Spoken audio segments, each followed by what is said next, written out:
I'm about to take a 2.5-hour flight in business class across Europe. So what, I hear you say? That's not very exciting. Why make a video about that? Good question. Well, the interesting thing about this flight is even though it's a 2.5-hour trip, it's actually going to be operated on a Boeing 787 Dreamliner. Yeah, a wide-bodied aircraft flying a short hop across Europe. And this aircraft didn't actually start this trip in Europe at all. In fact, it's not going to finish the trip in Europe either. So to find out what's going on here today, I'm flying from Amsterdam across to Madrid with an airline called Air Europa to find out what Air Europa is actually like, because I've never flown them before, to see what the business class experience is like on board the 787 Dreamliner, but also to answer probably what is the more important question, which is why is an airline operating a 787 Dreamliner on a 2.5-hour hop across Europe?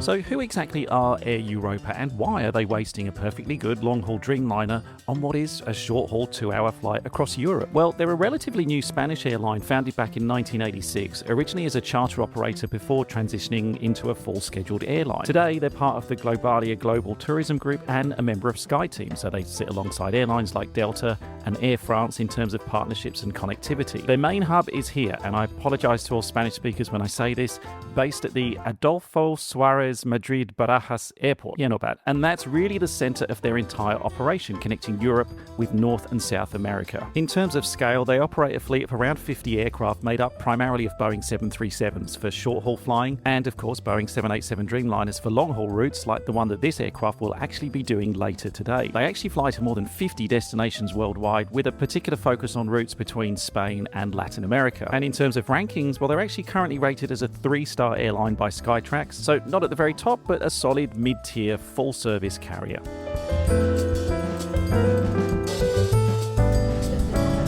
Settled into my seat now, very comfortable seat for what will be, actually I thought it was a 2.5-hour flight, it's only about 2 hours flight time to Madrid today. We were handed a welcome drink when I sat down, very nice tasty kind of green juice detox drink they called it. Was also handed a voucher for the in-flight Wi-Fi service, that's complimentary. If you're fortunate like me sitting in business class, that will be active once the flight takes off. And I was also given this little blue pouch which I discovered inside this. These are your wired headphones that plug into the in-flight entertainment system if you want to watch a movie or some TV whilst you're on this relatively short hop on a relatively big aircraft. Good morning, ladies and gentlemen, the captain speaking. Welcome on board. Estimated flying time to Madrid will be 2 hours. The weather forecast in Madrid, the sky is cloudy. I would like to thank you for flying with us today and wish you a good flight. Just as we're climbing out, let me give you a quick tour of the seat. Now, this aircraft is obviously used for short-haul and long-haul flying. On a short-haul flight like this, which is about 2 hours, most people aren't travelling with much stuff.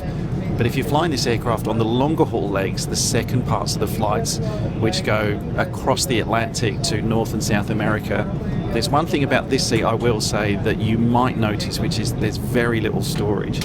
Yeah, you've got this little area here to your side where you can store a couple of things. I've just got glasses and phone and stuff there. But there's no storage actually to the side of you. This panel doesn't come up, this is fixed. One thing I do like though, there is a shelf in front of you which has got charging power in there. It's got a USB-A output, so if you want to charge your phone and leave it in front of you, you can do that. It's out the way, it's not sitting next to you, or you haven't got cables all over this area. But you've got your controller next to you for the in-flight entertainment system. Little light, obviously the controls to move your seat. There is a do not disturb sign as well for the longer flights if you do not want to be disturbed. But apart from that, that's kind of it. So why are we flying on a Boeing 787? Well, the 787, it first entered service back in 2011 with ANA. It was designed from the ground up by Boeing to make long-haul flying more efficient, using lightweight composite materials and newer generation engines. That all gives it great capacity for long-haul flying. Most airlines configure it to seat somewhere between 250 and 300 passengers, depending on whether it's a 787-8, 9 or 10 variant. They're typically powered by Rolls-Royce Trent or General Electric engines and have a typical range of around 7,500 to 8,500 nautical miles, making it very capable to do transoceanic flights on many routes around the world. And today there's well over 1,000 Dreamliners flying worldwide, making it one of the most common long-haul aircraft in the skies. So for an aircraft that's designed to connect continents to fly for 10, 12, even 15 hours at a time, why am I on one flying a 2-hour hop across Europe? So the main reason why they're operating at 787 Dreamliner on this leg, this short hop between Amsterdam and Madrid, is, wait for it, money. If you look at the Air Europa route map, you can see that they primarily operate out of Madrid, that's their hub in Europe, to destinations all the way across North and South America. And those flights over the Atlantic Ocean obviously would be well serviced by something like a 787 Dreamliner.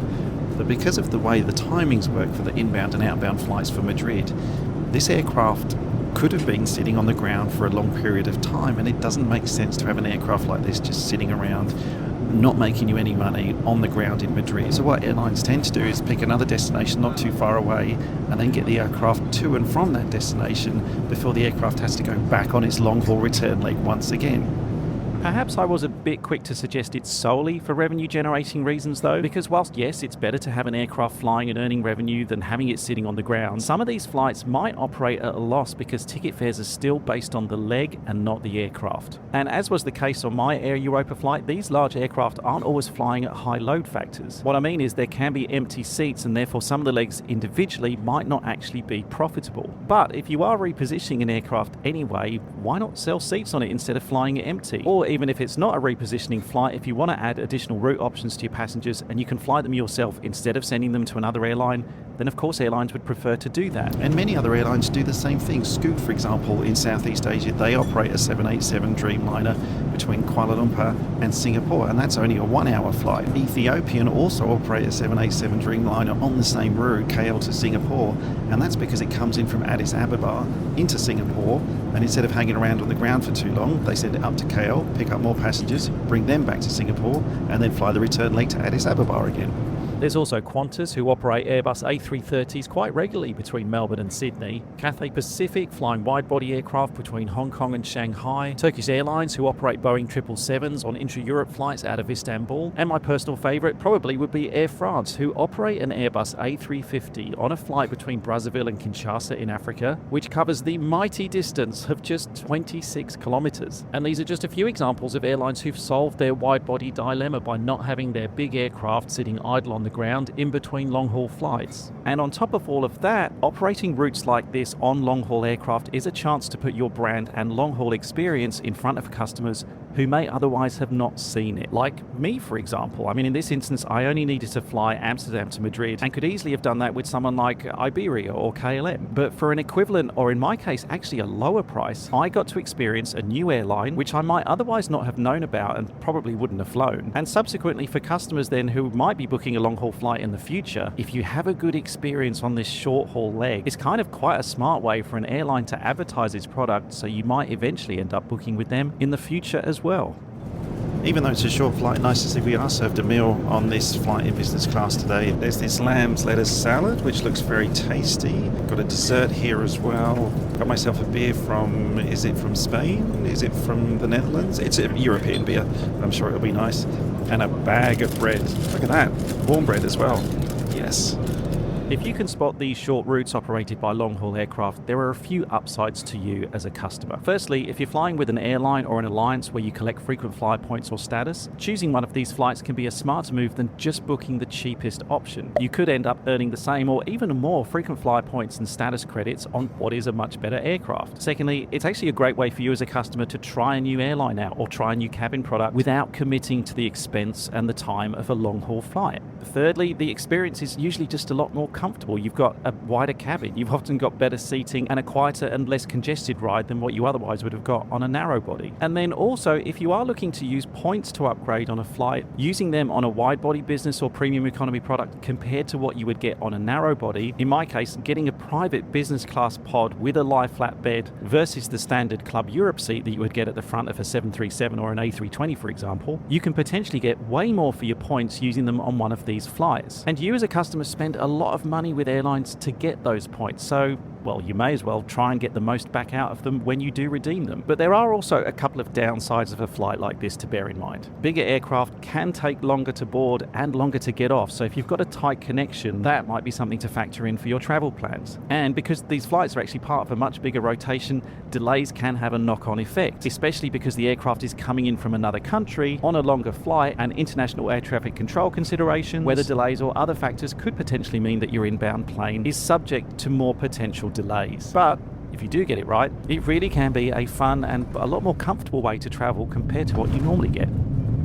Welcome to your destination. Please keep your seatbelt fastened until the fasten seatbelt sign is turned off. Be careful when opening the overhead compartments, as the hand luggage may have moved. Make sure to take all belongings with you, including anything left in the front seat pocket.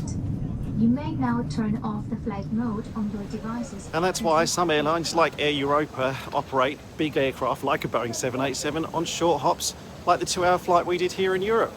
Alright, thanks as always for watching. Hope you enjoyed that video and hopefully I'll see you on the next flight. Para limpiarlo. Pues entonces vamos a limpiar. Aguarda, chico.